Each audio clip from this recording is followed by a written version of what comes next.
ಆತ್ಮೀಯ ವಿದ್ಯಾರ್ಥಿ ಮಿತ್ರರೇ ಮತ್ತು ಶಿಕ್ಷಕ ವೃಂದದವರೇ, ಈಗಾಗಲೇ ಕರ್ನಾಟಕ ಸರ್ಕಾರ ಹಾಗೂ KSEEB ರವರು ನಡೆಸಿರ್ತಕ್ಕಂತಹ ಮೊದಲನೇ ವಾರ್ಷಿಕ ಪರೀಕ್ಷೆಯಲ್ಲಿ ಬಹಳ ಜನ ಮಕ್ಕಳು ತೇರ್ಗಡೆಯಾಗಿದ್ದಾರೆ. ಇನ್ನು ಉಳಿದಂತಹ ಮಕ್ಕಳುಗಳು ಅನಿವಾರ್ಯ ಕಾರಣದಿಂದ ಹೆಚ್ಚಿನ ಅಂಕಗಳನ್ನ ತೆಗೆಯಲಿಕ್ಕಾಗಲಿಲ್ಲ. ಅವರಿಗೆ ಇದು ಒಂದು ಸುವರ್ಣಾವಕಾಶ. ಈಗ ಏನು ಇನ್ನು ಕೆಲವೇ ದಿನಗಳಲ್ಲಿ ಎಕ್ಸಾಮ್ 2 ಪರೀಕ್ಷೆ 2 ಬರ್ತಾ ಇದೆ. ಇದಕ್ಕೆ ಏನು ಓದ್ಕೋಬೇಕು? ಈ ಸತಿ ನಾವು ಚೆನ್ನಾಗಿ ಅಂಕಗಳನ್ನ ಪಡ್ಕೊಳ್ಬೇಕಾದ್ರೆ ಯಾವುದನ್ನು ಓದಿದ್ರೆ ನಮಗೆ ಹೆಚ್ಚಿನ ಅಂಕಗಳು ಬರುತ್ತೆ, ಇವುಗಳನ್ನು ನಾವು ನೋಡ್ತಾ ಹೋಗೋಣ. ನನ್ನ ಹೆಸರು ಶ್ರೀನಿವಾಸ್ ಪ್ರಸಾದ್ ಎಂ, ಸಹ ಶಿಕ್ಷಕರು, ಸೇಂಟ್ ಜೋಸೆಫ್ ಇಂಡಿಯನ್ ಪ್ರೌಢಶಾಲೆ, ವಿಠಲ್ ಮಲ್ಯ ರಸ್ತೆ, ಬೆಂಗಳೂರು, ಉತ್ತರ ಜಿಲ್ಲೆ, ಉತ್ತರ 3. ನಾವು ಈ ದಿನ ಕನ್ನಡ ಮತ್ತು ಇಂಗ್ಲೀಷ್ ಎರಡೂ ಭಾಷೆಗಳಲ್ಲಿ ನಾನು ಪ್ರಸ್ತುತವನ್ನು ಪಡಿಸ್ತಾ ಹೋಗ್ತೇನೆ. ಮೊದಲನೇದು ನೋಡಿ ಮಕ್ಕಳೇ, ಸಮಾಜ ವಿಜ್ಞಾನದಲ್ಲಿ ನಿಮಗೆಲ್ರಿಗೂ ಗೊತ್ತಿರೋ ಹಾಗೆ ಬಹು ಆಯ್ಕೆ ಪ್ರಶ್ನೆಗಳು 8 ಇರ್ತವೆ. ಆ 8 ಪ್ರಶ್ನೆಗಳಿಗೆ ತಲಾ 1 ಅಂಕದಂತೆ ಒಟ್ಟು 8. ಇದು ನಿಮಗೆ ಗೊತ್ತಿರುತ್ತೆ. ಅತಿ ಕಿರು ಉತ್ತರದ ಪ್ರಶ್ನೆಗಳಿಗೆ ಒಟ್ಟು 8 ಅಂಕಗಳು ತಲಾ ಪ್ರತಿಯೊಂದು ಪ್ರಶ್ನೆಗಳಿಗೆ. ಅತಿ ಕಿರು ಉತ್ತರದ ಪ್ರಶ್ನೆಗಳಿಗೆ 8 ಅಂಕಗಳು, ಅಂದರೆ 8 ಪ್ರಶ್ನೆಗಳಿಗೆ ತಲಾ 1ರಂತೆ 8 ಅಂಕಗಳು. ಕಿರು ಉತ್ತರಕ್ಕೆ ಒಟ್ಟು 16 ಅಂಕಗಳಿರುತ್ತೆ. ಆ 16 ಅಂಕಗಳಿಗೆ ನೀವು ಉತ್ತರವನ್ನು ಬರೀಬೇಕಾಗುತ್ತೆ, ಅಂದರೆ 8 ಪ್ರಶ್ನೆಗಳಿಗೆ ನೀವು ಉತ್ತರವನ್ನು ಬರೀಬೇಕಾಗ್ತದೆ. ಅದೇ ಥರ ದೀರ್ಘ ಉತ್ತರಕ್ಕೆ ನೀವು ರೆಡಿ ಆಗಬೇಕಾಗತ್ತೆ, ಅಂದರೆ ಇದರಲ್ಲಿ 27 ಅಂಕಗಳನ್ನು ನೀವು ಸ್ಕೋರ್ ಮಾಡಲಿಕ್ಕೆ ಅವಕಾಶ ಇದೆ. ಪ್ರಶ್ನೆವಾರ ಅಂಕಗಳ ಹಂಚಿಕೆಯನ್ನು ನೋಡೋಣ. Let us see the question wise distribution of marks.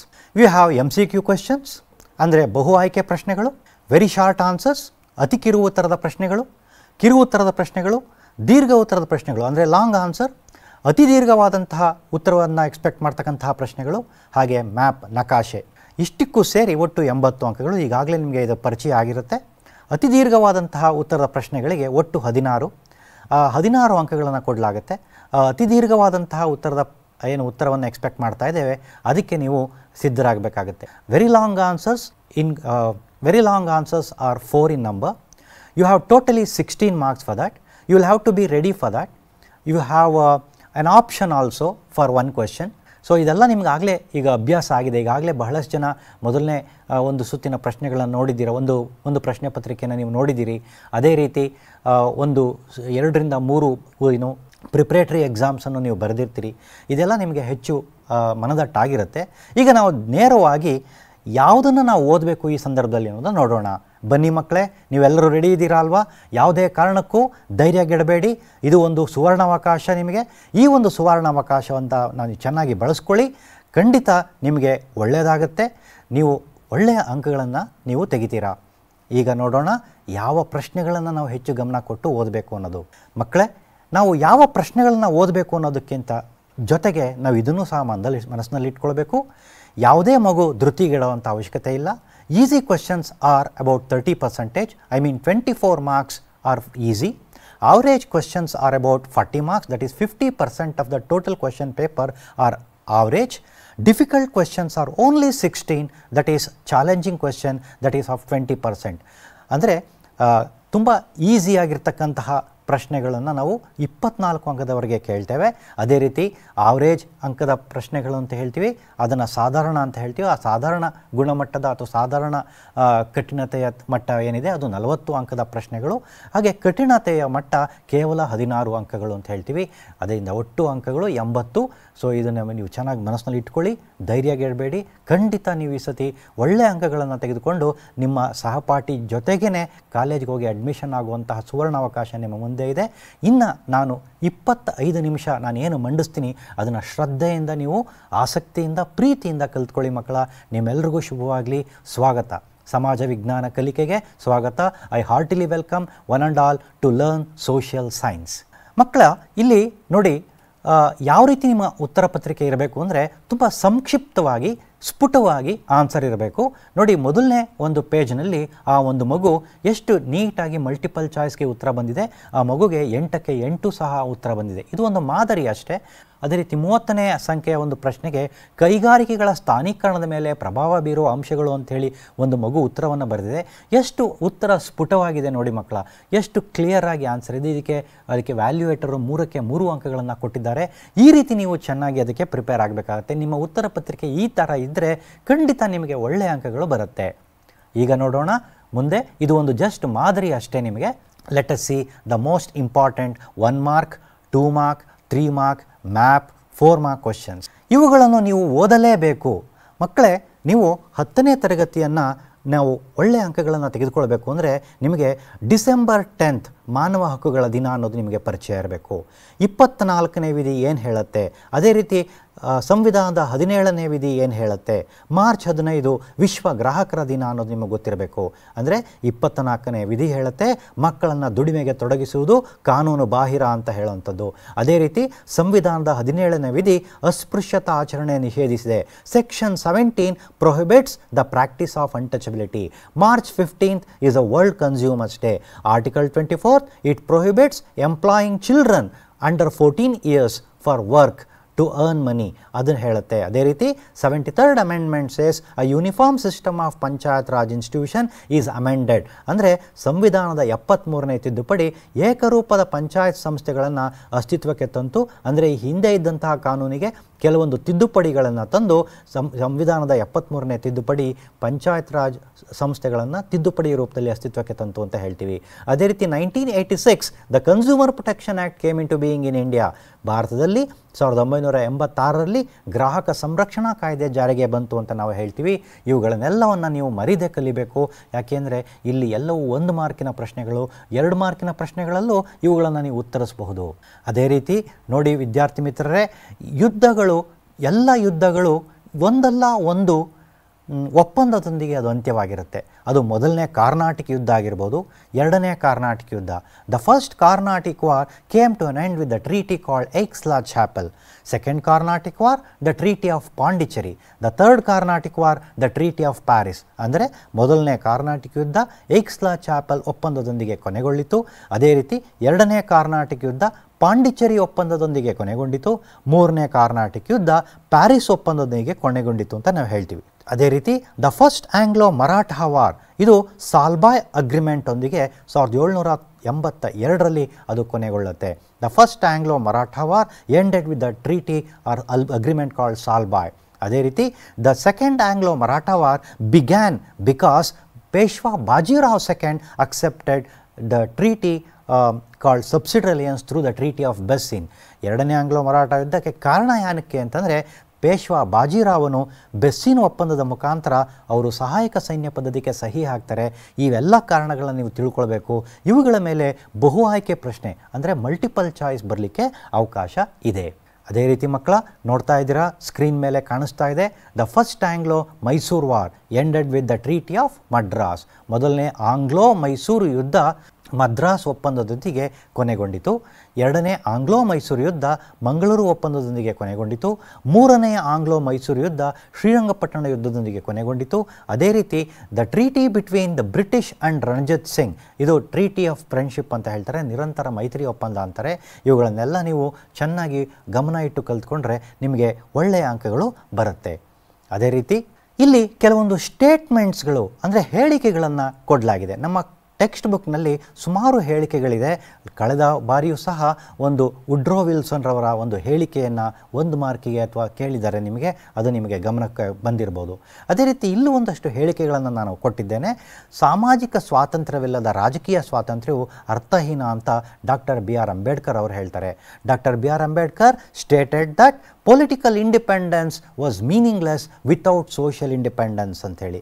ಅದೇ ರೀತಿ all the natives of Hindustan are completely corrupt, ಇದನ್ನು ಕಾರ್ನ್ವಾಲಿಸ್ ಅವರು ಹೇಳ್ತಾರೆ. ಅದೇ ರೀತಿ ಚಾರ್ಲ್ಸ್ ಮೆಟ್ಕಾಫ್ ಅವರು ಹೇಳ್ತಾರೆ, ಭಾರತದ ರೈತರು ಸಾಲದಲ್ಲೇ ಹುಟ್ಟಿ ಸಾಲದಲ್ಲೇ ಬದುಕಿ ಸಾಲದಲ್ಲೇ ಸತ್ತರು. ಯಾಕಪ್ಪ ಅಂದರೆ ಬ್ರಿಟಿಷರ ಒಂದು ಕಂದಾಯ ಪದ್ಧತಿ ಆ ರೀತಿ ಶೋಷಣೆಯ ಯುಕ್ತವಾಗಿತ್ತು. ಅವರ ಒಂದು ಕಂದಾಯ ಪದ್ಧತಿ ಭಾರತದ ರೈತರನ್ನು ಶೋಷಣೆಯನ್ನು ಮಾಡ್ತಾ ಇತ್ತು ಅಂತ ಹೇಳ್ತಾರೆ.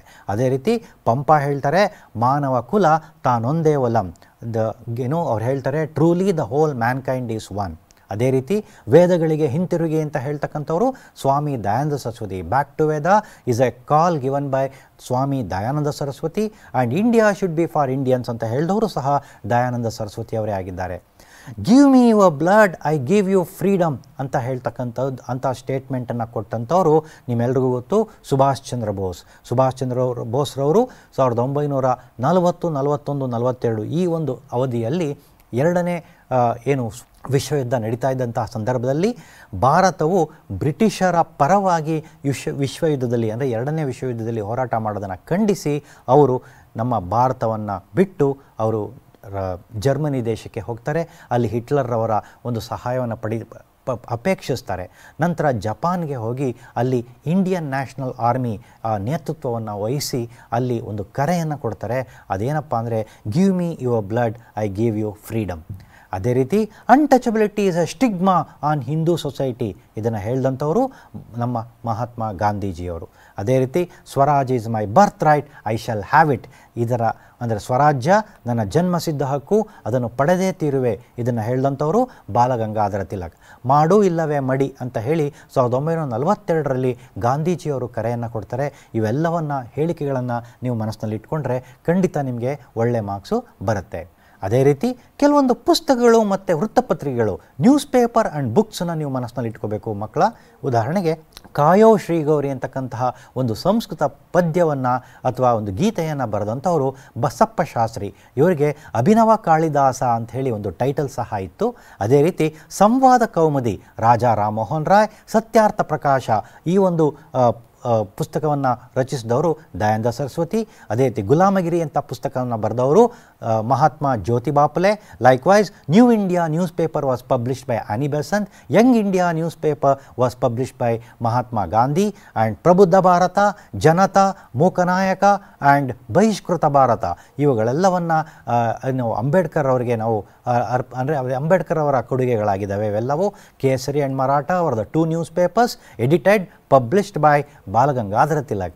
ಭಾರತಕ್ಕೆ ಯೋಜಿತ ಅರ್ಥವ್ಯವಸ್ಥೆ ಅಂತಕ್ಕಂತಹ ಪುಸ್ತಕವನ್ನು ಬರೆದವರು ಸರ್ ಎಂ ವಿಶ್ವೇಶ್ವರಯ್ಯ. ಅಂದರೆ planned economy for India book, it was a book written by sir M Visvesvaraya. Gitarahasya, it was written by Balagangadhar Tilak. ಇವುಗಳನ್ನೆಲ್ಲ ನೀವು ಚೆನ್ನಾಗಿ ಅರ್ಥ ಮಾಡಿಕೊಂಡು ಇದನ್ನು ಚೆನ್ನಾಗಿ ಓದಿ ಮಕ್ಕಳ. ಅದೇ ರೀತಿ ವಿಶೇಷ ಹೆಸರುಗಳು, ಸ್ಪೆಷಲ್ ನೇಮ್ಸ್ ಅನ್ನೋ ರೀತಿ ನಾವು ಒಂದಷ್ಟು ಪಟ್ಟಿಯನ್ನು ಮಾಡಿದ್ದೇವೆ. Gateway of European trade, that is Constantinople. The real founder of Portuguese empire in India was none other than Alfonso de Albuquerque. Portuguese ಸಾಮ್ರಾಜ್ಯದ ನಿಜವಾದ ಸ್ಥಾಪಕ ಯಾರು ಅಂದರೆ ಆಲ್ಫಾನ್ಸೋ ಡಿ ಆಲ್ಬುಕರ್ಕ್ ಅಂತ ಹೇಳ್ತೇವೆ. ಅದೇ ರೀತಿ ನಮ್ಮ ಚಿಕ್ಕದೇವರಾಜ ಒಡೆಯರವರಿಗೆ ಸುಮಾರು 4 ಬಿರುದುಗಳಿದ್ವು.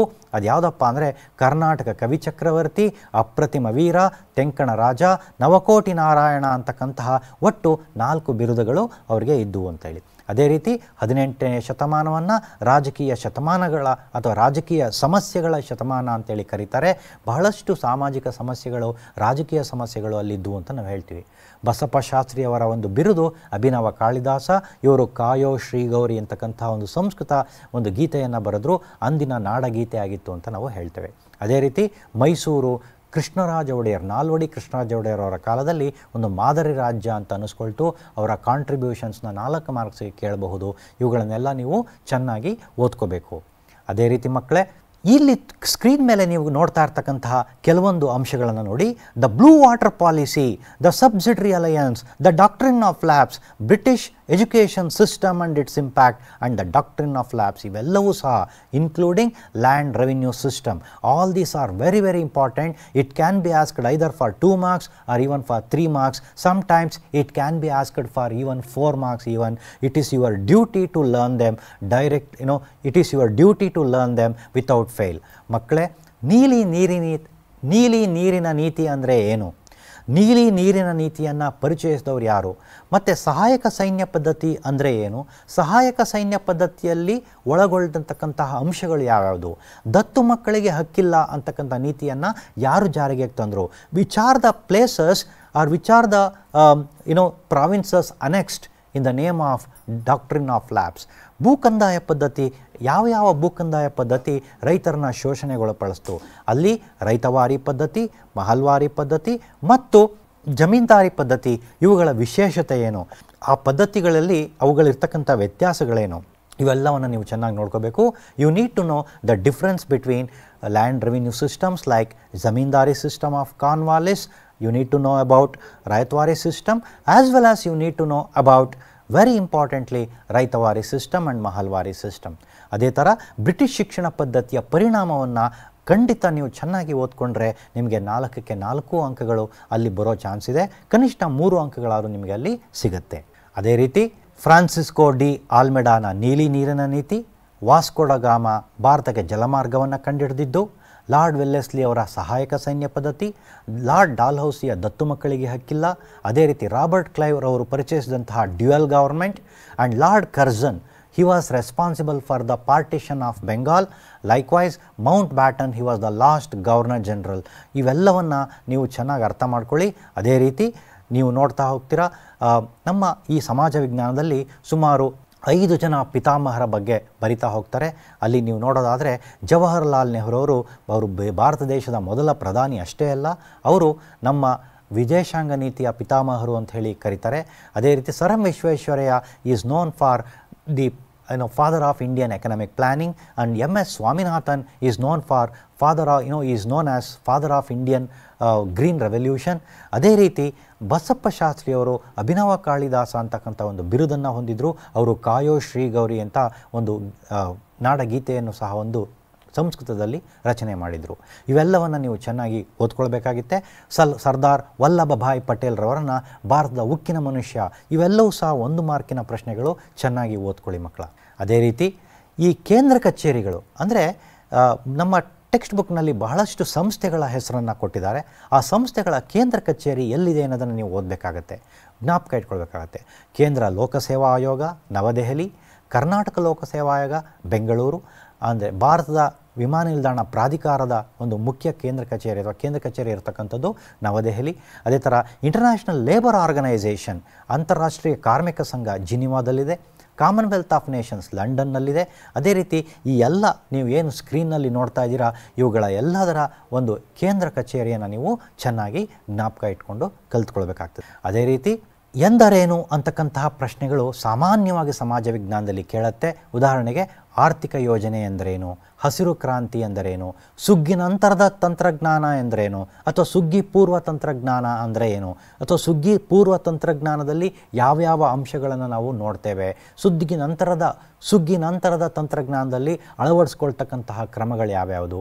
ಅದೇ ರೀತಿ ಸಾರ್ವಜನಿಕ ಹಣಕಾಸು ಅಂದ್ರೇನು, ಆಯವ್ಯಯ ಅಂದ್ರೇನು, ಮುಂಗಡ ಪತ್ರ ಅಥವಾ ಆಯವ್ಯಯ ಅಂದರೆ ಏನು, ಪ್ರತ್ಯಕ್ಷ ತೆರಿಗೆ ಮತ್ತು ಉದಾಹರಣೆಗಳು, ಪರೋಕ್ಷ ತೆರಿಗೆ ಮತ್ತು ಉದಾಹರಣೆಗಳು, ಅಂದರೆ what is direct, what is indirect tax, likewise what is economic planning, what is green revolution, likewise what is pre-harvest technology, what is post-harvest technology, likewise what is rural development. ಅದೇ ರೀತಿ ವಾಟ್ ಈಸ್ ಆಂಟ್ರಪ್ರನರ್ಶಿಪ್, ಅದೇ ಥರ tele shopping ಅಂದರೇನು ಅನ್ನೋದನ್ನು ನೀವು ಚೆನ್ನಾಗಿ 1 ಮಾರ್ಕಲ್ಲಿ ನೀವು ಅದನ್ನು ಬರೀಬೇಕು. 1 ಲೈನು ಅಥವಾ 1.5 ಲೈನಲ್ಲಿ ನೀವು ಅದಕ್ಕೆ ಉತ್ತರವನ್ನು ಬರಿಬೋದು. ನಿಮ್ಮ ಸ್ಕ್ರೀನ್ ಮೇಲೆ ಕನ್ನಡ ಮೀಡಿಯಂನಲ್ಲಿ ಅದಕ್ಕೆ ಉತ್ತರವನ್ನು ಸಹ ಕೊಡ್ತಾ ಇದ್ದೀನಿ. ಇಂಗ್ಲೀಷ್ ಮಾಧ್ಯಮದ ವಿದ್ಯಾರ್ಥಿಗಳು ಈ ಎಲ್ಲ ಪ್ರಶ್ನೆಗಳನ್ನು ನೀವು ಒಂದು ಕಡೆ ಪಟ್ಟಿ ಮಾಡಿಕೊಂಡು ಅದಕ್ಕೆ ನೀವು ಕಲಿತ್ರೆ ಖಂಡಿತ ನಿಮಗೆ ಒಳ್ಳೆಯದಾಗ್ತದೆ ಅಂತ ನಾನು ಹೇಳ್ತೇನೆ. ಲೈಕ್ವೈಸ್ ಇಲ್ಲಿ 1 ಮಾರ್ಕಿನ ಪ್ರಶ್ನೆಗಳನ್ನು ನೀವು ಇದನ್ನು ತುಂಬ ಈಸಿಯಾಗಿ ಕಲಿಬೋದು. ಅಂದರೆ ಭಾರತದ ಎತ್ತರವಾದ ಶಿಖರ ಯಾವುದು, ಗಾಡ್ವಿನ್ ಆಸ್ಟಿನ್. ಅದೇ ವಿಶ್ವದಲ್ಲಿ ಅತಿ ಎತ್ತರವಾದ ಶಿಖರ ಯಾವುದು ಅಂದರೆ ಮೌಂಟ್ ಎವರೆಸ್ಟ್ ಅಂತ. ದಕ್ಷಿಣ ಭಾರತದ ಎತ್ತರವಾದ ಶಿಖರ ಆನೈಮುಡಿ. ಅತಿ ಹೆಚ್ಚು ಉಷ್ಣಾಂಶದ ಪ್ರದೇಶ ಗಂಗಾನಗರ. ಅತಿ ಕಡಿಮೆ ಮಳೆ ಬೀಳುವ ಪ್ರದೇಶ Royli. The lowest rainfall region Royli and the highest temperature region Ganganagar in Rajasthan, and the place which receives highest rainfall Mausinram Meghalaya. So ಈ ರೀತಿಯ ಎಲ್ಲ ಪ್ರಶ್ನೆಗಳನ್ನ ನೀವು ಒಂದು ಪಟ್ಟಿ ಮಾಡಿಕೊಂಡು ಇವುಗಳನ್ನ ಬರ್ಕೊಂಡು ನೀವು ಓದಬೇಕು.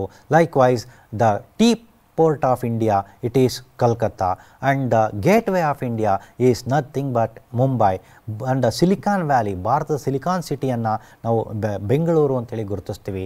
ಅದೇ ಥರ Manchester of India Mumbai, and ಬಿಹಾರದ ಕಣ್ಣೀರು ನದಿ, ಅಂದರೆ ಬಿಹಾರದಲ್ಲಿ ಪ್ರವಾಹವನ್ನು ತರ್ತಾ ಇದ್ದಂತಹ ಒಂದು ಕಣ್ಣೀರು ನದಿ ಯಾವುದು ಅಂತಂದರೆ ಅದನ್ನು ನಾವು ಕೋಸಿ ಅಂತೀವಿ. ಒರ್ರಿಸ್ಸಾದ ಕಣ್ಣೀರು ನದಿ ಮಹಾನದಿ. ಅದೇ ಬಂಗಾಳದ ಕಣ್ಣೀರು ನದಿ ಅಂದರೆ ಅದನ್ನು ದಾಮೋದರ ನದಿ ಅಂತ ಹೇಳಿ ನಾವು ಹೇಳ್ತೀವಿ. ಇವುಗಳನ್ನೆಲ್ಲ ನೀವು ಚೆನ್ನಾಗಿ ಕಲ್ತ್ಕೋಬೇಕು ಮಕ್ಕಳ. ಇವುಗಳನ್ನೆಲ್ಲ ಕಲ್ತ್ಕೊಂಡಿದ್ದೆ ಆದರೆ ನಿಮಗೆ ಮಲ್ಟಿಪಲ್ ಚಾಯ್ಸು ಮತ್ತು 1 ಮಾರ್ಕು ತುಂಬ ಈಸಿ ಆಗುತ್ತೆ. ಇದು ಯಾವುದೂ ಸಹ ಕಬ್ಬಿಣದ ಕಡಲೆ ಅಲ್ಲ, ಚೆನ್ನಾಗಿ ಕಲ್ತ್ಕೊಳ್ಬೇಕು. ಅದೇ ರೀತಿ ಹೈಯೆಸ್ಟ್ ಡ್ಯಾಮ್ ಇನ್ ಇಂಡಿಯಾ ಅಂತ ಅಂದಾಗ ನೀವು ಅದಕ್ಕೆ ತೆಹ್ರಿ ಡ್ಯಾಮ್ ಅಂತೇಳಿ ಬರೀಬೇಕಾಗತ್ತೆ. ಅದೇ ಥರ ಭಾರತದಲ್ಲಿ ಉದ್ದವಾದ ಅಣೆಕಟ್ಟು ಹಿರಾಕುಡ್ ಅಣೆಕಟ್ಟು ಅಂಥೇಳಿ ಬರೀಬೇಕಾಗತ್ತೆ. ಇವುಗಳನ್ನೆಲ್ಲ ನೀವು ಚೆನ್ನಾಗಿ ಅರ್ಥ ಮಾಡ್ಕೊಳ್ಬೇಕು. ಅದೇ ರೀತಿ ಸಾಮಾಜಿಕ ಮತ್ತು ಧಾರ್ಮಿಕ ಸುಧಾರಣಾ ಚಳವಳಿಗಳಲ್ಲಿ ನಿಮಗೆ 3 ಅಂಕದ ಪ್ರಶ್ನೆಗಳು ಕಡ್ಡಾಯವಾಗಿ ಬರುತ್ತೆ ಮಕ್ಕಳ. ಬಹಳಷ್ಟು ಪ್ರಶ್ನೆ ಪತ್ರಿಕೆಗಳಲ್ಲಿ ಬ್ರಹ್ಮ ಸಮಾಜದ ಒಂದು ಯೋಜನೆಗಳು, ಬ್ರಹ್ಮ ಸಮಾಜದ ಸಾಧನೆಗಳು, ಆರ್ಯ ಸಮಾಜದ ಒಂದು ಲಕ್ಷಣಗಳು, ಪ್ರಾರ್ಥನಾ ಸಮಾಜದ ಕೊಡುಗೆಗಳು, ಸತ್ಯಶೋಧಕ ಸಮಾಜದ ಕೊಡುಗೆಗಳೇನು ಅಂತ ಹೇಳಿ, ರಾಮಕೃಷ್ಣ ಮಿಷನ್ ಅದರಲ್ಲೂ ಸ್ವಾಮಿ ವಿವೇಕಾನಂದರ ಒಂದು ಕಾಂಟ್ರಿಬ್ಯೂಷನ್ಸ್ ಏನು, ಇವುಗಳನ್ನೆಲ್ಲ ಕೇಳ್ತಾನೆ ಇರ್ತಾರೆ ಮಕ್ಕಳ. So you must be ready to answer the contributions of Swami Vivekananda. ಅದೇ ರೀತಿ Aligarh movement, Satyashodhak Samaj, Brahmo Samaj. Like what are the principles of Brahmo Samaj, what are the principles of Arya Samaj. ಇದನ್ನು ಬಹಳಷ್ಟು ಪ್ರಶ್ನೆ ಪತ್ರಿಕೆಗಳಲ್ಲಿ ಕೇಳ್ತಾನೆ ಇರ್ತಾರೆ. ನೀವು ಅವುಗಳಿಗೆಲ್ಲ ಉತ್ತರಕ್ಕೆ ರೆಡಿಯಾಗಿ ನಿಮ್ಮ ಹತ್ರ ಉತ್ತರ ಪತ್ರಿಕೆಗಳು ನೀವು ಡೌನ್ಲೋಡ್, ನೀವು ನಿಮ್ಮ ಶಿಕ್ಷಕರು ಕೊಟ್ಟಿರ್ತಕ್ಕಂತಹ ಏನು ನೋಟ್ಸ್ ಇದೆ ಅದರಲ್ಲಿ ಈ ಪ್ರಶ್ನೆಗಳಿಗೆ ಉತ್ತರವನ್ನು ಹುಡುಕೊಂಡು ಇನ್ನು ಉಳಿದಿರ್ತಕ್ಕಂಥ ಸಮಯದಲ್ಲಿ ಚೆನ್ನಾಗಿ ಪ್ರಿಪೇರ್ ಆಗಿ. ಅದೇ ರೀತಿ ನಮ್ಮ ಜಿಯೋಗ್ರಫಿ ಅಥವಾ ಭೂಗೋಳದಲ್ಲಿ ನೀವು ಉತ್ತರದ ಪರ್ವತಗಳ ಪ್ರಾಮುಖ್ಯತೆಯನ್ನು ನೀವು ಉತ್ತರ ಬರಬೇಕಾಗುತ್ತೆ. ಅಂದರೆ ಹಿಮಾಲಯ ಪರ್ವತದ ಪ್ರಾಮುಖ್ಯತೆ ಏನು ಅನ್ನೋದನ್ನು ನೀವು ಉತ್ತರ ಮಾಡಬೇಕಾಗತ್ತೆ. ಅದೇ ರೀತಿ ಉತ್ತರ ಮಹಾ ಮೈದಾನದ ಒಂದು ಏನು ಪ್ರಾಮುಖ್ಯತೆ ಏನು, ಕರಾವಳಿ ಮೈದಾನದ ಪ್ರಾಮುಖ್ಯತೆ ಏನು, ಪರ್ಯಾಯ ಪ್ರಸ್ಥಭೂಮಿಯ ಪ್ರಾಮುಖ್ಯತೆ ಏನು, ಈ ಪರ್ಯಾಯ ಪ್ರಸ್ಥಭೂಮಿಯಲ್ಲಿ ಪೂರ್ವ ಘಟ್ಟಗಳಿಗೂ ಪಶ್ಚಿಮ ಘಟ್ಟಗಳಿಗೂ ಇರ್ತಕ್ಕಂಥ ವ್ಯತ್ಯಾಸಗಳೇನು, ಇವುಗಳನ್ನೆಲ್ಲ ನೀವು ಚೆನ್ನಾಗಿ ತಿಳ್ಕೊಳ್ಬೇಕು.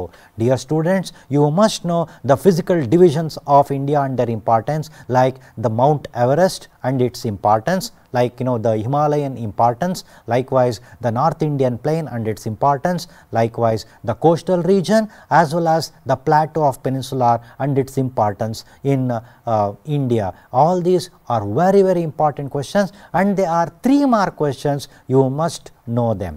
Likewise know the 3 ranges of northern mountain. ಅದೇ ರೀತಿ ನಾವು ಸಮಾಜ ವಿಜ್ಞಾನದ ವಿದ್ಯಾರ್ಥಿಗಳು ಈ ಇಸವಿ ಕಂಡ್ರೆ ಒಂದು ರೀತಿ ಅವ್ರಿಗೆ ಅಷ್ಟು ಇಷ್ಟ ಆಗೋದಿಲ್ಲ. ಆದರೆ ಮಕ್ಕಳ ಕೆಲವೊಂದು ನಮ್ಮ ಇಡೀ 80 ಮಾರ್ಕ್ಸ್ಗೆ ಕನಿಷ್ಠ 1 ಅಥವಾ 2 ಅಂಕದ ಮಾರ್ಕ್ಸು, ಗರಿಷ್ಠ ಅಂದರೆ 2 ಅಂಕದ ಮಾರ್ಕ್ಸು ಇಸವಿ ಮೇಲೆ ಬರ್ಬೋದು. ನಿಮಗೆ ಸ್ಕ್ರೀನ್ನಲ್ಲಿ ತೋರಿಸ್ತಾ ಇರ್ತಕ್ಕಂಥ ಇಸವಿಗಳ ಬಗ್ಗೆ ಸ್ವಲ್ಪ ಗಮನವನ್ನು ನೀವು ಹರಿಸಿ. ನಾನು ಇದರ ಬಗ್ಗೆ ಹೆಚ್ಚು ಹೇಳೋಕ್ಕೋಗೋದಿಲ್ಲ, ಸಮಯಾಭಾವದಿಂದ. ನಾನು ಮುಂದೆ 2 ಮತ್ತು 3, 4 ಅಂಕದ ಪ್ರಶ್ನೆಗಳಿಗೆ ಮತ್ತು ಮ್ಯಾಪ್, ಭೂಪಟ ಮತ್ತು ಲೊಕೇಶನ್ ಮಾಡ್ತಕ್ಕಂಥ ಪ್ರಶ್ನೆಗಳ ಬಗ್ಗೆ ಹೇಳ್ತಾ ಹೋಗ್ತೀನಿ. ನೋಡಿ, ಭೂಪಟದ ಪ್ರಶ್ನೆಗಳು. ಈ ಭೂಪಟದ ಪ್ರಶ್ನೆಗಳಿಗೆ ನಾನು ಸ್ಕ್ರೀನ್ ಮೇಲೆ ತೋರಿಸ್ತಾ ಇರ್ತಕ್ಕಂತಹ ಏನು ಭಾರತದ ಒಂದು ಔಟ್ಲೈನ್ ಮ್ಯಾಪ್ ಇದೆ, ಇದನ್ನು ನಿಮಗೆ ಆಗಾಗಲೇ ಗೊತ್ತು, ಇಲಾಖೆಯೇ ನಿಮಗೆ ಕೊಡುತ್ತೆ. ನೀವು ರಚನೆ ಮಾಡುವಂಥ ಅವಶ್ಯಕತೆ ಇರೋದಿಲ್ಲ. ನಾವೇ ನಿಮಗೆ ಒಂದು ಖಾಲಿ ಭೂಪಟವನ್ನು ಕೊಡ್ತೇವೆ. ಅಲ್ಲಿ 7 ಸ್ಥಳಗಳನ್ನು ನಾವು ನಿಮಗೆ ಕೊಡ್ತೇವೆ ಅಥವಾ 7 ಪ್ರಶ್ನೆಗಳನ್ನು ಕೊಡ್ತೇವೆ. ಆ 7 ಪ್ರಶ್ನೆಗಳನ್ನು ನೀವು ಗುರುತಿಸಬೇಕು. ನೀವು ಪೆನ್ಸಿಲ್ನಲ್ಲಿ ಅಂದವಾಗಿ ಕರೆಕ್ಟಾಗಿ ಗುರುತಿಸಿದ್ದೆ ಆದರೆ ನಿಮಗೆ ಈ 5ಕ್ಕೆ 5 ಮಾರ್ಕ್ಸ್ ಬರುತ್ತೆ. 7 ಪ್ರಶ್ನೆಗಳಲ್ಲಿ 5 ಅಂಶಗಳನ್ನು ಮಾತ್ರ ನೀವು ಭೂಪಟದಲ್ಲಿ ಗುರುತಿಸಬೇಕು. ಇಲಾಖೆಯೇ ನಿಮಗೆ ಪ್ರಶ್ನೆ ಪತ್ರಿಕೆಯ ಜೊತೆಗೆ ಭೂಪಟವನ್ನು ಸರಬರಾಜು ಮಾಡೋದು ನಿಮಗೆಲ್ಲ ಗಮನಕ್ಕೆ ಇದ್ದೇ ಇದೆ. ನೋಡಿ, ಯಾವ್ಯಾವ ಪ್ಲೇಸನ್ನು ನಾವು ಲೊಕೇಟ್ ಮಾಡಬೇಕು ಅಂತಂದರೆ, ನಾನು ಈಗ ತೋರಿಸುವ ಸುಮಾರು 25ರಿಂದ 30 ಪ್ಲೇಸ್ನ ನೀವು ನೋಡಿಕೊಂಡ್ರೆ ಖಂಡಿತ ನಿಮಗೆ ಅದರಲ್ಲಿ 5ಕ್ಕೆ 5 ಅಂಕಗಳು ಬರುತ್ತೆ. ನೀವು ಬಹಳಷ್ಟು ಜನ ಮಕ್ಕಳು ಇದರಿಂದ ಪ್ರಯತ್ನ ಪಡ್ಕೊಂಡಿದ್ದಾರೆ. ಇಂದಿರಾ ಕೋಲ್ ಅಂತಕ್ಕಂತಹ ಒಂದು ಪ್ರದೇಶ ಇದೆ ನೋಡಿ, ಅಲ್ಲಿ ನಮ್ಮ ಸ್ಕ್ರೀನ್ ಮೇಲೆ ರೆಡ್ ಕಲರ್ದೊಂದು ಡಾಟ್ ಬಂದಿದೆ, ಇಂದಿರಾ ಕೋಲ್. ಅದೇ ರೀತಿ ಲಡಾಖ್ ಅಂತಕ್ಕಂತಹ ಒಂದು ಪ್ರದೇಶ ನೋಡಿ, ಅಲ್ಲಿ ರೆಡ್ ಕಲರ್ದೊಂದು ಡಾಟ್ ಲಡಾಖ್ ಭಾಗದಲ್ಲಿ ಬಂದಿದೆ. ಮಕ್ಕಳೇ, ಇಂದಿರಾ ಕೋಲ್ ಅಂತಕ್ಕಂತಹ ಒಂದು ಪ್ರದೇಶ ನಿಮಗೆ ಅಲ್ಲಿ ತೋರಿಸ್ತಾ ಇದೆ ನೋಡಿ, ರೆಡ್ ಕಲರ್ದು ಡಾಟ್ ಒಂದು ಬಂದಿದೆ, ಅದು ಜಮ್ಮು ಕಾಶ್ಮೀರದ ತುದಿಯಲ್ಲಿ ಬಂದಿದೆ. ಅದೇ ರೀತಿ ಲಡಾಖ್ ಅಂತಕ್ಕಂಥ ಒಂದು ಪ್ರದೇಶ, ಅಲ್ಲಿ ಒಂದು ಜಮ್ಮು ಕಾಶ್ಮೀರದಲ್ಲಿ ನಿಮಗೆ ಅಲ್ಲಿ ತೋರಿಸ್ತಾ ಇದ್ದೀವಿ. ಇಂದಿರಾ ಪಾಯಿಂಟ್ ಅಂತಕ್ಕಂಥದ್ದು ಇದು ಅಂಡಮಾನ್ ನಿಕೋಬಾರ್ನಲ್ಲಿ ಅತ್ಯಂತ ತುದಿನಲ್ಲಿ ಇರ್ತಕ್ಕಂಥದ್ದು, ಅಲ್ಲಿ ನೀವು ಸರಿಯಾಗಿ ಲೊಕೇಟ್ ಮಾಡಬೇಕು. ಪ್ರಯಾಗ್ರಾಜ್ ಅಂದರೆ ಈ ಹಿಂದೆ ಅಲಹಾಬಾದ್ ಅಂತ ಕರಿತಾ ಇದ್ದಂತಹ ಪ್ರದೇಶ, ಈಗ ಪ್ರಯಾಗ್ರಾಜ್. ಇಲ್ಲಿ 82 ಆ ಒಂದು ರೇಖಾಂಶ ಅದು ಹಾದು ಹೋಗ್ತಾ ಇದೆ, ಅದು ಉತ್ತರ ಪ್ರದೇಶದಲ್ಲಿದೆ, ನಿಮಗೆ ಅಲ್ಲಿ ಕಾಣಿಸ್ತಾ ಇದೆ. ಅದೇ ರೀತಿ ಕರ್ಕಾಟಕ ಸಂಕ್ರಾಂತಿ ವೃತ್ತ, ದ ಟ್ರಾಪಿಕ್ ಆಫ್ ಕ್ಯಾನ್ಸರ್, ಇಲ್ಲಿ ಬರ್ತಾ ಇದೆ ನೋಡಿ, ಆ ಡಾಟೆಡ್ ಲೈನ್ ಭಾರತದ ಮಧ್ಯಭಾಗದಲ್ಲಿ ಹಾದು ಹೋಗಿದೆ. ಅದೇ ರೀತಿ 82 ಪೂರ್ವ ರೇಖಾಂಶ, 82.5 ಡಿಗ್ರಿ ಈಸ್ಟ್ ಲಾಂಜಿಟ್ಯೂಡ್, ಈ ಎಲ್ಲ ಪ್ಲೇಸಸ್ಗಳನ್ನ ನೀವು ಚೆನ್ನಾಗಿ ಕಲಿತ್ಕೋಬೇಕು. ಇದರಲ್ಲೇ ಕಳೆದ ಎಕ್ಸಾಮ್ನಲ್ಲಿ ಸುಮಾರು 3 ಅಂಕದ ಪ್ರಶ್ನೆಗಳು ಬಂದಿರತಕ್ಕಂಥದ್ದು ನೀವು ಚೆನ್ನಾಗಿ ಕಲಿತ್ಕೋಬೇಕು ಮಕ್ಕಳ. ಅದೇ ರೀತಿ ಮಲಬಾರ್ ತೀರ ನೋಡಿ ಮಕ್ಕಳ, ಮಲಬಾರ್ ತೀರ ಕೇರಳ, ಅದೇ ರೀತಿ ಕೊಂಕಣ ತೀರ ಇನ್ನು ನೀವು ತೋರಿಸ್ತಾ ಹೋಗ್ತೀನಿ. ಉತ್ಕಲ ಪ್ರದೇಶ, ಅದೇ ರೀತಿ ಕೋರಮಂಡಲ ತೀರ.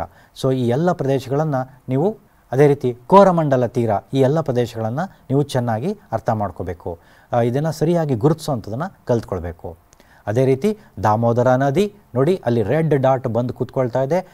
ದಾಮೋದರ ನದಿ ಕಣಿವೆ ಯೋಜನೆ, ಬಾಕ್ರಾನಂಗಲ್ ನದಿ ಯೋಜನೆ, ಕೋಸಿ ಯೋಜನೆ, ಹಿರಾಕುಡ್ ಯೋಜನೆ, ತುಂಗಭದ್ರಾ ಪ್ರಾಜೆಕ್ಟ್, ನಾಗಾರ್ಜುನ ಸಾಗರ ಪ್ರಾಜೆಕ್ಟ್, ಕೃಷ್ಣಾ ಮೇಲ್ದಂಡೆ ಯೋಜನೆ, ನರ್ಮದಾ ನದಿ ಕಣಿವೆ ಯೋಜನೆ, ಈ ಎಲ್ಲವನ್ನು ನೀವು ಚೆನ್ನಾಗಿ ಗುರುತಿಸಿದ್ದೆ ಆದರೆ ಇವುಗಳಲ್ಲೇ ಸುಮಾರು 1 ಅಂಕದ ಪ್ರಶ್ನೆಗಳು ಇಷ್ಟರಲ್ಲೇ ಬರಲಿಕ್ಕೆ ಸಾಧ್ಯ ಇದೆ. ಒಟ್ಟು 5 ಅಂಕಗಳಲ್ಲಿ ನಿಮಗೆ ಒಂದು ಪ್ರಾಜೆಕ್ಟ್ ಅಥವಾ ಯೋಜನೆ ಬಗ್ಗೆ ಕೇಳ್ತಾರೆ. ನೀವು ಅದನ್ನು ಚೆನ್ನಾಗಿ ಗುರುತಿಸಿ ಪ್ರಾಕ್ಟೀಸ್ ಮಾಡ್ಕೊಳ್ಳಿ. ಅದೇ ರೀತಿ ನಿಮಗೆ ರಾಣಾ ಪ್ರತಾಪ ಸಾಗರ, ಇದು ಎಲ್ಲವೂ ಸಹ ಅಣುವಿದ್ಯುತ್ ಕೇಂದ್ರಗಳಾಗ್ತದೆ. ರಾಣಾ ಪ್ರತಾಪ್ ಸಾಗರ, ನರೋರಾ ಅದು ಉತ್ತರ ಪ್ರದೇಶದಲ್ಲಿದೆ, ಕಲ್ಪಕ್ಕಂ ಇದು ತಮಿಳುನಾಡಲ್ಲಿರ್ತಕ್ಕಂಥದ್ದು, ಕೈಗಾ ಕರ್ನಾಟಕದ ಉತ್ತರ ಕನ್ನಡದಲ್ಲಿರ್ತಕ್ಕಂಥದ್ದು, ತಾರಾಪುರ ಇದು ಮಹಾರಾಷ್ಟ್ರದಲ್ಲಿರ್ತಕ್ಕಂಥದ್ದು, ಬಾಂಬೆ ಹೈ, ಇದು ಬಾಂಬೆ ಹೈ ಅಂತಕ್ಕಂಥದ್ದು ನಮ್ಮ ಭಾರತದಲ್ಲಿ ಅತಿ ಹೆಚ್ಚು ತೈಲವನ್ನು ಉತ್ಪಾದನೆ ಮಾಡ್ತಕ್ಕಂತಹ ಒಂದು ಪ್ರದೇಶ. ಇದು ಅರಬ್ಬಿ ಸಮುದ್ರದಲ್ಲಿರ್ತಕ್ಕಂಥದ್ದು. ಇವುಗಳನ್ನೆಲ್ಲ ನೀವು ಚೆನ್ನಾಗಿ ಕಲ್ತ್ಕೊಳ್ಬೇಕು, ಲೊಕೇಟ್ ಮಾಡಬೇಕು. ಅದೇ ರೀತಿ ಮಕ್ಕಳೇ, ಇಲ್ಲಿ ಸುಮಾರು ಪ್ಲೇಸ್ಗಳನ್ನ ನಾನು ಕೊಡ್ತಾ ಇದ್ದೀನಿ ನಿಮಗೆ. ನಾನು ತೋರಿಸ್ತಾ ಹೋಗ್ತೀನಿ ನೋಡಿ.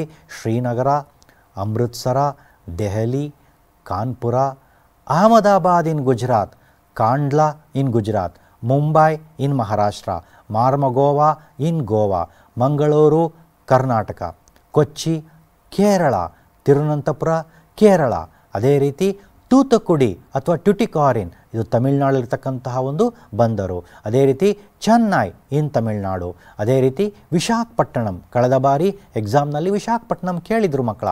ಅದೇ ರೀತಿ ನೋಡಿ ಪರದೀಪ್, ಅದೇ ರೀತಿ ಹಾಲ್ಡಿಯಾ ಮತ್ತು ಕೋಲ್ಕತ್ತಾ, ಅದೇ ರೀತಿ ಗೌಹಾಟಿ, ಅದೇ ರೀತಿ ಸಿಲ್ಚಾರ್, ಈ ಎಲ್ಲ ಪ್ರದೇಶಗಳನ್ನು ನೀವು ಚೆನ್ನಾಗಿ ಗುರುತಿಸ್ಕೊಳ್ಳಿ.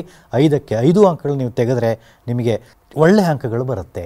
ಅದೇ ರೀತಿ ಕಾನ್ಪುರ, ಅಹಮದಾಬಾದ್, ಭದ್ರಾವತಿ ಇನ್ ಕರ್ನಾಟಕ, ದಾವಣಗೆರೆ, ಬೆಂಗಳೂರು ಇನ್ ಕರ್ನಾಟಕ, ಕೊಯಮತ್ತೂರು, ಸೇಲಂ ಇನ್ ತಮಿಳುನಾಡು, ಬಿಲಾಯ್ ಇನ್ ಛತ್ತೀಸ್ಗಢ, ರೂರ್ಕೆಲಾ ಇನ್ ಒಡಿಶಾ, ಅದೇ ರೀತಿ ಬೊಕಾರೋ, ಜಮ್ಶೆಡ್ಪುರ್, ಬರ್ನ್ಪುರ್, ದುರ್ಗಪುರ್, ಈ ಎಲ್ಲ ಸ್ಥಳಗಳನ್ನು ನೀವು ಗುರುತಿಸಿದರೆ ನಿಮಗೆ ಒಳ್ಳೆಯ ಅಂಕಗಳು ಬರುತ್ತೆ. ಖಂಡಿತ ಈ ರಜದಲ್ಲಿ ನೀವು ಕೂತ್ಕೊಂಡು ಇದನ್ನು ಅಭ್ಯಾಸ ಮಾಡಿ ಮಕ್ಕಳ.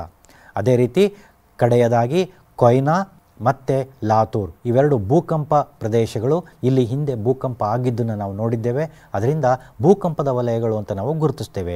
ಈ ಎಲ್ಲ ಪ್ರದೇಶಗಳನ್ನ ನೀವು ಚೆನ್ನಾಗಿ ಗುರುತಿಸಿದ್ದೆ ಆದರೆ ನಿಮಗೆ ಒಳ್ಳೆಯ ಅಂಕಗಳು ಬರುತ್ತೆ. ಅದೇ ರೀತಿ ಈಗ ಬರ್ತಾ ಇದ್ದೀನಿ ಬಹಳ ಇಂಪಾರ್ಟೆಂಟ್ ಸೆಕ್ಷನ್ನು. ಇಲ್ಲಿಂದ ನೀವು ಮೈಯೆಲ್ಲ ಕಣ್ಣಾಗಿ ಕಿವಿಯಾಗಿ ನೀವು ಕೂತ್ಕೊಂಡು ಕೇಳಬೇಕಾಗತ್ತೆ ಮಕ್ಕಳ. ಯಾರು ಇಲ್ಲಿಂದ ಆಚೆಗೆ ಹೆಚ್ಚು ಗಮನವನ್ನು ಕೊಡ್ತಾರೋ ಅವರು ಯಾವ ಕಾರಣಕ್ಕೂ ಕಡಿಮೆ ಅಂಕಗಳನ್ನ ತೆಗಿಲಿಕ್ಕೆ ಸಾಧ್ಯವೇ ಇಲ್ಲ ಅಂತ ನಾನು ನಿಮಗೆ ಅಶ್ಯೂರೆನ್ಸ್ ಕೊಡ್ತಾ ಇದ್ದೀನಿ. Please be alert and attentively you listen to me and you make note of all these questions. Are you ready? Now let us see question number 1. ನೋಡಿ ಮಕ್ಕಳ, ಇಲ್ಲಿ ಮಾರ್ತಾಂಡವರ್ಮನ ಬಗ್ಗೆ ಒಂದು ಕ್ವೆಶ್ಚನ್ ಇದೆ. ಅಷ್ಟೇ ಅಲ್ಲ, the battle of Plassey, the battle of Buxar, ಉತ್ತರವನ್ನು ಸಹ ಕೊಡುವ ಪ್ರಯತ್ನವನ್ನು ಮಾಡಿದ್ದೇವೆ. ತುಂಬ ಸಂಕ್ಷಿಪ್ತವಾಗಿದೆ, ಪಾಯಿಂಟ್ ವೈಸ್ ಕೊಟ್ಟಿದ್ದೀವಿ. ನೀವು ಈ ರೀತಿಯೇ ಎಕ್ಸಾಮ್ನಲ್ಲಿ ಬರೀರಿ. Explain how Marthandavarma check the Dutch, or how did Marthandavarma check the Dutch expansion in India, what were the results of the battle of Plassey, ಅಥವಾ what were the causes of the battle of Plassey, likewise the results of the battle of Buxar. ಅಂದರೆ ಪ್ಲಾಸಿ ಕದನಕ್ಕೆ ಕಾರಣಗಳಾವುವು, ಬಕ್ಸಾರ್ ಕದನಕ್ಕೆ ಕಾರಣಗಳಾವುವು, ಇವುಗಳನ್ನು ನೋಡ್ಕೊಳ್ಳಿ. ಜೊತೆಗೆ ಮಾರ್ತಾಂಡವರ್ಮನು ಡಚ್ಚರನ್ನು ಹೇಗೆ ನಿಯಂತ್ರಿಸಿದನು ಅನ್ನೋದನ್ನು ನೋಡ್ಕೊಳ್ಳಿ. ಅಲ್ಲಿಗೆ ಮೊದಲನೇ ಪಾಠದಲ್ಲಿ ಈ ಇಷ್ಟು ಕ್ವಶನ್ಗಳನ್ನ ನೋಡಿಕೊಂಡ್ರೆ ನಿಮಗೆ 3ಕ್ಕೆ 3 ಅಂಕಗಳು ಬರಲಿಕ್ಕೆ ಸಾಧ್ಯತೆ ಇದೆ. Likewise subsidiary alliance, what were the conditions under subsidiary alliance, ಸಹಾಯಕ ಸೈನ್ಯ ಪದ್ಧತಿಯ ನಿಬಂಧನೆಗಳು ಯಾವುವು, ಸಹಾಯಕ ಸೈನ್ಯ ಪದ್ಧತಿಯ ನಿಬಂಧನೆಗಳಾವುವು. ಅದೇ ರೀತಿ reasons for the first Anglo Maratha war, ಮೊದಲನೇ ಆಂಗ್ಲೋ ಮರಾಠ ಯುದ್ಧಕ್ಕೆ ಕಾರಣಗಳನ್ನು ವಿವರಿಸಿ ಅಂತೇಳಿ ಕೇಳ್ಬೋದು. ಇವುಗಳು 2ನೇ ಪಾಠದ ಪ್ರಮುಖ ಕ್ವೆಶ್ಚನ್ಸ್ಗಳು ಅಂತ ನಾನು ಹೇಳ್ತೀನಿ. Please make note of all these questions and learn without fail. Likewise what were the effects of the British land taxes, ನಾನು ಆಗಲೇ ಹೇಳಿದಾಗೆ ಬ್ರಿಟಿಷ್ ಲ್ಯಾಂಡ್ ಟ್ಯಾಕ್ಸ್ ಮತ್ತು British the effect of British education in India, ಇವುಗಳನ್ನು ಕೇಳುವಂತಹ chances ಇದೆ ಮಕ್ಕಳೇ. ಯಾವ ಕಾರಣಕ್ಕೂ ಇದನ್ನು ನೆಗ್ಲೆಕ್ಟ್ ಮಾಡಬೇಡಿ. 3ನೇ ಪಾಠದಲ್ಲಿ ಲ್ಯಾಂಡ್ ಟ್ಯಾಕ್ಸ್ ಮೇಲೆ ಅಥವಾ ಬ್ರಿಟಿಷ್ ಎಜುಕೇಷನ್ ಮೇಲೆ ಸಾಮಾನ್ಯವಾಗಿ ಪ್ರಶ್ನೆಗಳು ಬರ್ತಾನೆ ಇರುತ್ತೆ. ಇದನ್ನು ನೀವು ಚೆನ್ನಾಗಿ ಕಲ್ತ್ಕೊಳ್ಳಿ. Make a list of the effects of the British education in India. British ಶಿಕ್ಷಣದಿಂದ ಉಂಟಾದ ಪರಿಣಾಮಗಳನ್ನು ಪಟ್ಟಿ ಮಾಡಿ, ಅಥವಾ ಬ್ರಿಟಿಷ್ ಕಂದಾಯ ನೀತಿಯಿಂದ ಉಂಟಾದ ಪರಿಣಾಮಗಳಾವುವು, ಇವುಗಳನ್ನು ಕಲ್ತ್ಕೊಳ್ಳಿ. ಲೈಕ್ವೈಸ್ ನೋಡಿ, what are the achievements of Krishnaraja Wodeyar fourth. ಮೊನ್ನೆಯ ಪ್ರಶ್ನೆ ಪತ್ರಿಕೆಯಲ್ಲಿ ಈ ಪ್ರಶ್ನೆ 4 ಅಂಕಗಳಿಗೆ ಕೇಳಿದರು. ಎಷ್ಟು ಸ್ಫುಟವಾಗಿ ಸುಂದರವಾಗಿ ಅಲ್ಲಿ ಉತ್ತರವನ್ನು ಕೊಡ್ತಾ ಇದ್ದೀವಿ ನೋಡಿ. ಚಿನ್ನದ ಗಣಿ ಸುಧಾರಣೆ, ಕಾಲೇಜುಗಳ ಸ್ಥಾಪನೆ, ಮಾರಿ ಕಣಿವೆ ಜಲಾಶಯ, the establishment of railway networks in Karnataka, opening of hospitals, hydro electric project and electricity was supplied to Kolar gold mines and to Bengaluru, spreading education among his people, he abolished fees in all primary schools, he helped girl child education. ಎಷ್ಟು ಪಾಯಿಂಟ್ಸ್ಗಳಿದೆ. ಇದೇ ಕಾರಣಕ್ಕಾಗಿ ನಮ್ಮ ಮಹಾತ್ಮ ಗಾಂಧಿಯವರು ನಾಲ್ವಡಿ ಕೃಷ್ಣರಾಜ ಒಡೆಯರ್ ಅವರನ್ನ ರಾಜಶ್ರೀ ಅಂತ ಹೇಳಿ ಅವರಿಗೆ ಬಿರುದನ್ನು ಕೊಡ್ತಾರೆ. ರಾಜಶ್ರೀ ಅಂತ ಹೇಳಿ ಅವ್ರನ್ನ ಕರೀತಾರೆ. Mahatma Gandhi address Krishnaraja Wodeyar fourth as Rajarshi because of his wonderful contribution for the progress of Mysuru state. ಇವುಗಳನ್ನು ನೀವು ಓದ್ಕೊಳ್ಳೇಬೇಕು. Likewise Sangolli Rayanna and Rani Chennamma, the most important mostly expected questions. ಇದನ್ನು ಸಹ ನೀವು ಚೆನ್ನಾಗಿ ಓದ್ಕೋಬೇಕು. ಪಾಯಿಂಟ್ ವೈಸ್ ಕಲೀರಿ ಮಕ್ಕಳ. ನಿಮ್ಮನ್ನು ನಾವು ಪ್ಯಾರಾಗ್ರಾಫ್ ಬರೀರಿ ಅಂತ ಹೇಳಿ ಪುಟಗಟ್ಟಲೆ ಆನ್ಸರ್ ಬರೀರಿ ಅಂತ ನಾವು ಕೇಳೋದಿಲ್ಲ. ನಿಮ್ಮನ್ನು ನಾವು ಪಾಯಿಂಟ್ಸ್ಗಳಷ್ಟೇ ಕೇಳೋವಂಥದ್ದು. ಸ್ಫುಟವಾಗಿರಲಿ ಪಾಯಿಂಟ್ಸು, ಅದು ಅರ್ಥ ಕೊಡುವಂಥದ್ದಿರಲಿ, ಪ್ರಶ್ನೆಯನ್ನು ಜಸ್ಟಿಫೈ ಮಾಡೋ ಥರ ಇರಲಿ. ಖಂಡಿತ ನೀವೆಲ್ಲರೂ ಒಳ್ಳೆಯ ಅಂಕಗಳನ್ನು ಪಡ್ಕೊಳ್ತೀರಾ. ಸಮಾಜ ಸುಧಾರಕರ ಕೊಡುಗೆಗಳನ್ನು ಅಧ್ಯಯನ ಮಾಡಬೇಕು. 3 ಅಂಕದ ಪ್ರಶ್ನೆಗಳನ್ನು ಅಲ್ಲಿ ಕೊಡ್ತಾರೆ. ಅದೇ ರೀತಿ political factors inspired the revolt of 1857 how. 1857ರ ದಂಗೆಗೆ ರಾಜಕೀಯ ಅಂಶಗಳು ಹೇಗೆ ಪ್ರೇರಿತವಾದವು ಅನ್ನೋದನ್ನು ಬರೀಬೇಕಾಗ್ತದೆ. ಅದೇ ರೀತಿ ಸುಭಾಷ್ ಚಂದ್ರ ಬೋಸ್, ಮೊನ್ನೆಯ ಪ್ರಶ್ನೆ ಪತ್ರಿಕೆಯಲ್ಲಿ ಈ ಪ್ರಶ್ನೆ ಇದ್ದದ್ದನ್ನು ನೀವು ನೋಡಿದ್ದೀರಿ. 4 ಅಂಕಗಳನ್ನು ಯಾರ್ಯಾರು ಬರೆದಿದ್ದಾರೆ ಅವರೆಲ್ಲರೂ 4 ಅಂಕಗಳನ್ನು ತೆಗೆದುಕೊಂಡಿದ್ದಾರೆ. ಸುಭಾಷ್ ಚಂದ್ರ ಬೋಸನ್ನು ಕೊಡುಗೆಗಳನ್ನು ನೀವು ಚೆನ್ನಾಗಿ ಕಲ್ತ್ಕೊಳ್ಳಿ. ಇಷ್ಟು ಪಾಯಿಂಟ್ಸ್ ಬರೆದ್ರೆ ಸಾಕು, ನಿಮಗೆ 4ಕ್ಕೆ 4 ಅಂಕಗಳು ನಾವು ಕೊಡ್ತೇವೆ. ಅದೇ ರೀತಿ ಡಿಮ್ಯಾಂಡ್ಸ್ ಆಫ್ ಮಾಡರೇಟ್ಸ್, ಮಕ್ಕಳ ಇವುಗಳನ್ನೆಲ್ಲವನ್ನು ಚೆನ್ನಾಗಿ ಕಲ್ತ್ಕೋಬೇಕು. ಮಂದಗಾಮಿಗಳ ಬೇಡಿಕೆಗಳು, ಸಂಪತ್ತಿನ ಸೋರುವಿಕೆ ಸಿದ್ಧಾಂತ, ತೀವ್ರವಾದಿಗಳು ಮತ್ತು ಅವರ ಹೋರಾಟದ ಬಗ್ಗೆ, ಕ್ರಾಂತಿಕಾರಿಗಳು ಅವರ ಹೋರಾಟದ ಬಗ್ಗೆ, ಜಲಿಯನ್ ವಾಲಾಬಾಗ್ ದುರಂತ, ಅದೇ ಥರ ಸ್ವಾತಂತ್ರ್ಯ ಹೋರಾಟದಲ್ಲಿ ಮಹಾತ್ಮ ಗಾಂಧೀಜಿಯವರ ಪಾತ್ರ, ಅದೇ ರೀತಿ the role of Jawaharlal Nehru in the development of economic development of India in solving many political problems. ಅದೇ ರೀತಿ doctor B R Ambedkar is not only the chairman of the drafting committee of the Indian Constitution but also a very good social reformer. ಅದು ಹೇಗೆ ಅಂಥೇಳಿ ನಿಮಗೆ ಕೇಳ್ಬೋದು, ಅದನ್ನು ನೀವು ಚೆನ್ನಾಗಿ ಬರೀಬೇಕಾಗತ್ತೆ. ಅದೇ ರೀತಿ ವರ್ಕರ್ಸ್ ರಿವೋಲ್ಟ್, ಕಾರ್ಮಿಕರ ಹೋರಾಟ, ರೈತಾಪಿ ಹೋರಾಟ, ಬುಡಕಟ್ಟು ಹೋರಾಟದ ಬಗ್ಗೆನೂ ನೀವು ಹೆಚ್ಚಿನ ಗಮನವನ್ನು ಕೊಡಿ. ಅದೇ ರೀತಿ ಮಕ್ಕಳ ಇಲ್ಲಿ ನೋಡಿ, ನಮ್ಮ ಸಮಾಜಶಾಸ್ತ್ರದಲ್ಲಿ ರಾಜ್ಯಶಾಸ್ತ್ರ ಅಂತ ಒಂದು ಭಾಗ ಇದೆ. ಅಲ್ಲಿ ಸಾರ್ವಜನಿಕ ಆಡಳಿತದ ಮಹತ್ವ, ಪೋಸ್ಟ್ ಕಾರ್ಬ್ ದೃಷ್ಟಿಕೋನ, ಲೂಥರ್ ಗಲಿಕ್ನ ಪೋಸ್ಟ್ ಕಾರ್ಬ್, ಕೇಂದ್ರ ಲೋಕಸೇವಾ ಆಯೋಗದ ಕಾರ್ಯಗಳು, ರಾಜ್ಯ ಲೋಕಸೇವಾ ಆಯೋಗದ ಕಾರ್ಯಗಳನ್ನು ಕೊಟ್ಟಿದ್ದಾರೆ. ಇವುಗಳನ್ನು ಚೆನ್ನಾಗಿ ನೋಡ್ಕೊಳ್ಳಿ. ಇಲ್ಲೂ ಸಹ ನಿಮಗೆ 3 ಅಂಕದ ಪ್ರಶ್ನೆಗಳು ಬರಬಹುದು. ಕನಿಷ್ಠ ಇದನ್ನು 2 ಅಂಕದ ಪ್ರಶ್ನೆಗಳಿಗಾದರೂ ಕೇಳ್ತಾರೆ. ಅದೇ ರೀತಿ ಲಿಂಗ ತಾರತಮ್ಯವನ್ನು ಹೋಗಲಾಡಿಸಲು ಸರ್ಕಾರ ಕೈಗೊಂಡಿರುವ ಕ್ರಮಗಳಾವುವು? What are the measures undertaken by the government of India to eliminate gender discrimination? Point ರೂಪದಲ್ಲಿರಲಿ. ಇದನ್ನು ನೀವು ಚೆನ್ನಾಗಿ ಓದ್ಕೊಳ್ಳಿ. Likewise, you need to know what is communalism, what is regionalism, illiteracy, corruption, ಅದೇ ರೀತಿ ಮಹಿಳೆಯರ ಸ್ಥಾನಮಾನ, the status of women, likewise corruption and smuggling, likewise profiteering, poverty. ಇವುಗಳನ್ನೆಲ್ಲ 3-4 ಪಾಯಿಂಟನ್ನು ನೀವು ಮನಸ್ಸಿನಲ್ಲಿ ಇಟ್ಕೊಂಡ್ರು ಅದನ್ನು ನೀವು ಅಲ್ಲಿ ಎಕ್ಸ್ಪ್ಯಾಂಡ್ ಮಾಡ್ಬೋದು. ಕನಿಷ್ಠ ನಿಮಗೆ 3ಕ್ಕೆ 2 ಅಂಕಗಳಾರು ಬರುತ್ತೆ. 4 ಅಂಕಕ್ಕೆ ಕೇಳಿದ್ರೆ ನಿಮಗೆ ಕನಿಷ್ಠ 3 ಅಂಕಗಳಾರು ಬರುತ್ತೆ. ಕನಿಷ್ಠ 4 ಅಂಕಗಳು ಬರೆದ್ರೂ ನಿಮಗೆ 2 ಮಾರ್ಕ್ಸ್ ಅಂತೂ ಗ್ಯಾರಂಟಿ ಸಿಗುತ್ತೆ. ಅದೇ ರೀತಿ ನಮ್ಮ ಭಾರತದ ವಿದೇಶಾಂಗ ನೀತಿಯ ಶಿಲ್ಪಿಯಾದಂತಹ ಭಾರತದ ವಿದೇಶಾಂಗ ನೀತಿಯ ಮೂಲತತ್ವಗಳನ್ನು ನೀವು ಕಲ್ತ್ಕೊಳ್ಳಿ. ನಮ್ಮ ವಿದೇಶಾಂಗ ನೀತಿಯ ಶಿಲ್ಪಿಯಾದಂತಹ ಜವಾಹರ್ಲಾಲ್ ನೆಹರೂರವರು ಯಾವ ಒಂದು ತತ್ವಕ್ಕೆ ಆದ್ಯತೆಯನ್ನು ಕೊಟ್ಟರು, ಆ ನಮ್ಮ ವಿದೇಶಾಂಗ ನೀತಿಯ ಮೂಲತತ್ವಗಳು ಯಾವುವು ಅನ್ನೋ 7 ಅಂಶಗಳನ್ನು ನೀವು ಗಮನದಲ್ಲಿಟ್ಕೊಳ್ಳಿ. ಇದನ್ನು ನಿಮಗೆ 3 ಅಂಕಗಳಿಗೂ ಕೇಳಬಹುದು. ಅದೇ ರೀತಿ results of the second world war, ನೀವು ಕಲೀಲೇಬೇಕು. ಮೊದಲನೇ ವಿಶ್ವಯುದ್ಧ ಮತ್ತು ಎರಡನೇ ವಿಶ್ವಯುದ್ಧ ಎರಡನ್ನೂ ಸಹ ನೀವು ಗಮನದಲ್ಲಿಟ್ಕೊಂಡು ಕಲ್ತ್ಕೊಳ್ಳಿ. ಯಾವುದಾದ್ರೂ ಒಂದು ಪರಿಣಾಮವನ್ನು ನಿಮಗೆ ಕೇಳೋ ಚಾನ್ಸಸ್ಸು ಇದೆ. ಆ ಯುದ್ಧದ ನಂತರ ನಾವು ಎದುರಿಸಿದಂತಹ ಸಮಸ್ಯೆಗಳು ಯಾವುದು ಅನ್ನೋದನ್ನು ಕೇಳ್ತಾರೆ. ಸ್ಕ್ರೀನ್ ಮೇಲೆ ಉತ್ತರವನ್ನು ತೋರಿಸ್ತಾ ಇದ್ದೀವಿ. ಇದನ್ನು ನೀವು ಅರ್ಥ ಮಾಡಿಕೊಂಡು ಕಲ್ತ್ಕೊಳ್ಬೇಕಾಗ್ತದೆ. ಅದೇ ರೀತಿ ನಮ್ಮ ವಿಶ್ವಸಂಸ್ಥೆಯ ಅಂಗಸಂಸ್ಥೆಗಳು ಯಾವ್ಯಾವುದು, which are the organs of general assembly, which are the organs of UN. Say for example, General Assembly, Security Council, Economic Social Council, Trusteeship Council, International Court of Justice and the Secretariat. ಇವುಗಳನ್ನು ನೀವು ಚೆನ್ನಾಗಿ ಅರ್ಥ ಮಾಡಿಕೊಂಡು ಕಲ್ತ್ಕೊಳ್ಬೇಕು. ಅದೇ ರೀತಿ ವಿಶ್ವಸಂಸ್ಥೆಯ ಧ್ಯೇಯೋದ್ದೇಶಗಳು ಯಾವ್ಯಾವುದು ಅನ್ನೋದನ್ನು ನೀವು ಅರ್ಥ ಮಾಡ್ಕೊಳ್ಳಿ ಮಕ್ಕಳ. ಅದೇ ರೀತಿ ನೋಡಿ, ವಿಶ್ವಸಂಸ್ಥೆಯ ಸಾಧನೆಗಳು ಯಾವುವು, ಇದು ಅಷ್ಟೇ 4 ಅಂಕದ ಪ್ರಶ್ನೆಗಳು. ಇದನ್ನು ನೀವು ಚೆನ್ನಾಗಿ ಕಲ್ತ್ಕೊಳ್ಬೇಕು. ತುಂಬ ಈಸಿ ಪ್ರಶ್ನೆ ಇದು. ಅದೇ ರೀತಿ what are the constitution and legal measures undertaken to eradicate untouchability, ಅಸ್ಪೃಶ್ಯತೆಯ ನಿವಾರಣೆಗೆ ಸಂವಿಧಾನಾತ್ಮಕ ಮತ್ತು ಶಾಸನಾತ್ಮಕ ಕ್ರಮಗಳಾವು, ಇದನ್ನು ನೀವು ಕಲ್ತ್ಕೊಳ್ಳಿ. ಸಮಯಾಭಾವ ಇರೋದ್ರಿಂದ ನಾನು ಉತ್ತರವನ್ನು ಓದಿ ಹೇಳಲಿಕ್ಕೆ ಆಗ್ತಾಯಿಲ್ಲ, ಆದರೆ ಸ್ಕ್ರೀನ್ನಲ್ಲಿ ನಿಮಗೆ ಕಾಣಿಸ್ತಾ ಇದೆ. ಇವುಗಳಿಗೆ ಉತ್ತರ ನಿಮ್ಮ ನೋಟ್ಸ್ನಲ್ಲಿರುತ್ತೆ. ಖಂಡಿತ ನೀವು ಅದನ್ನು ಆದ್ಯತೆ ಕೊಟ್ಟು ಕಲ್ತ್ಕೊಳ್ಳಿ ಮಕ್ಕಳ. ನೀವು ಯಾರೂ ಸಹ ಕಡಿಮೆ ಮಾರ್ಕ್ಸ್ ತೆಗಿಲಿಕ್ಕೆ ಸಾಧ್ಯವೇ ಇಲ್ಲ. ಖಂಡಿತ ನಿಮಗೆ ಒಳ್ಳೆಯದಾಗುತ್ತೆ. ಮುಂದೆ ನೋಡಿ, ಶ್ರಮ ವಿಭಜನೆಯ ಅಂಶಗಳು ಅಂದರೆ the factors that decide the division of labour. ಅದೇ ರೀತಿ what are the reasons for unemployment, what are the effects of unemployment, ನಿರುದ್ಯೋಗಕ್ಕೆ ಕಾರಣಗಳು ಮತ್ತು ಪರಿಣಾಮಗಳು, ನಿರುದ್ಯೋಗದ ಸಮಸ್ಯೆಗೆ ತೆಗೆದುಕೊಂಡಿರ್ತಕ್ಕಂಥ ಪರಿಹಾರ ಕ್ರಮಗಳು ಯಾವುವು, which are the measures taken for the removal of eradication of unemployment, ಇದನ್ನು ಓದ್ಕೊಳ್ಳಿ. ಅದೇ ರೀತಿ organised and unorganised labour, organised workers and unorganised worker differences, ಸಂಘಟಿತ ಕೆಲಸಗಾರರು ಅಸಂಘಟಿತ ಕೆಲಸಗಾರರ ನಡುವೆ ಇರತಕ್ಕಂಥ ವ್ಯತ್ಯಾಸಗಳೇನು ಅನ್ನೋದನ್ನು ಓದ್ಕೊಳ್ಳಿ. 3 ಅಂಕದ ಪ್ರಶ್ನೆಗಳು. ಅದೇ ರೀತಿ ಭಾರತದ ವಾಯುಗುಣದ ಮೇಲೆ ಪ್ರಭಾವ ಬೀರುವ ಅಂಶಗಳಾವು ಅನ್ನೋದನ್ನು ನೀವು ಅರ್ಥ ಮಾಡ್ಕೊಳ್ಳಿ. ಇದು 2 ಅಂಕದ ಪ್ರಶ್ನೆಗೂ ಕೇಳ್ಬೋದು, 3 ಅಂಕದ ಪ್ರಶ್ನೆಗೂ ಕೇಳಬಹುದು. ಅದೇ ರೀತಿ ಮಣ್ಣಿನ ಸವೆತಕ್ಕೆ ಕಾರಣಗಳು, what are the causes for soil erosion, what are the effects of soil erosion. ಅದೇ ರೀತಿ ಮಣ್ಣಿನ ಸಂರಕ್ಷಣೆಯ ವಿಧಾನಗಳನ್ನು ನೀವು ಕಲ್ತ್ಕೊಳ್ಬೇಕಾಗ್ತದೆ, the methods of soil conservation. ಇಷ್ಟನ್ನು ನೀವು ಗಮನ ಕೊಟ್ಟು ಚೆನ್ನಾಗಿ ಓದ್ಕೊಳ್ಳಿ ಮಕ್ಕಳ. ಅದೇ ರೀತಿ what are the suggestions for conservation of forest, what are the main causes for the destruction of forest, ಅರಣ್ಯ ನಾಶಕ್ಕೆ ಕಾರಣಗಳು ಯಾವ್ಯಾವುದು, ವಿವಿಧೋದ್ದೇಶ ನದಿ ಕಣಿವೆಯ ಯೋಜನೆಗಳು ಮತ್ತು ಅವುಗಳ ಒಂದು ಲಾಭಗಳೇನು, what are the factors that influence land use, ಭೂ ಬಳಕೆಯ ಮೇಲೆ ಪ್ರಭಾವ ಬೀರುವ ಅಂಶಗಳು, ವ್ಯವಸಾಯದ ವಿಧಗಳು, ಅದೇ ಥರ types of agriculture. You please learn all this. Likewise the importance of roads in India, ರಸ್ತೆಗಳ ಪ್ರಾಮುಖ್ಯತೆ, ರಸ್ತೆ ಸಾರಿಗೆಯ ತೊಡಕುಗಳು ಎರಡನ್ನೂ ಕಲ್ತ್ಕೋಬೇಕು. What are the problems of road transport, importance of roads in India. Likewise, the list of industrial zones in India.